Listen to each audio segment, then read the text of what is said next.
దరిద్రుడు చచ్చిపోయినప్పుడు దేవదూతల చేత అబ్రహాము రొమ్మున ఆనుకొనుటకు కొనుపోబడి జూలై 1, 2015 ఆ రోజు వరకు ఈ వచనం నాకు అర్థమయ్యేది కాదు. దేవదూతలు వచ్చుడేంటి, తీసుకెళ్ళడేంటి అని. మా మామగారు చనిపోయిన తర్వాత మా అత్తయ్య మాతోనే ఉంది 4 ఏళ్ళు. 12 గంటల 10 నిమిషాలకి బాబు అని అరిసింది. ఉరికి వెళ్ళిన లోనకి, చెమటలు గింటలు అంతా పట్టేసింది.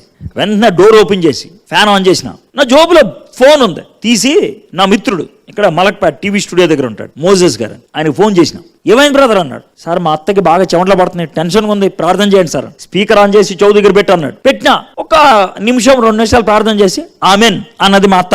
వందనాలయ్యా అని అన్నది. ఆయన అన్నాడు, బ్రదర్ పక్క రండి ఒకసారి అన్నాడు. పక్కకు వచ్చిన. ఏం బ్రదర్ అన్నాడు. బ్రదర్ ప్రార్థన చేస్తా ఉంటే దేవుడు నాకు 2 దేవదూతలను చూపించాడు. దేవుడికి ఎవరికైనా ఇష్టమైతే వాళ్ళని తీసుకురమ్మని దేవదూతలను పంపిస్తాడు. అంటే ఏం చెప్తున్నాడు సార్ అన్నాడు. ఏం లేదు, మీరు వెనక్కి తిరిగి చూసేటప్పుడు మీ అత్తగారు చనిపోయి ఉంటారు, ఆమెను దేవుడు తీసుకెళ్తున్నాడు. వెనక్కి తిరిగి ఇట్లా వచ్చి చూసినా చనిపోయి ఉంది ఆమె. నాకు అప్పుడు అర్థమైంది దేవదూతలు రావటం అంటే ఏంటని.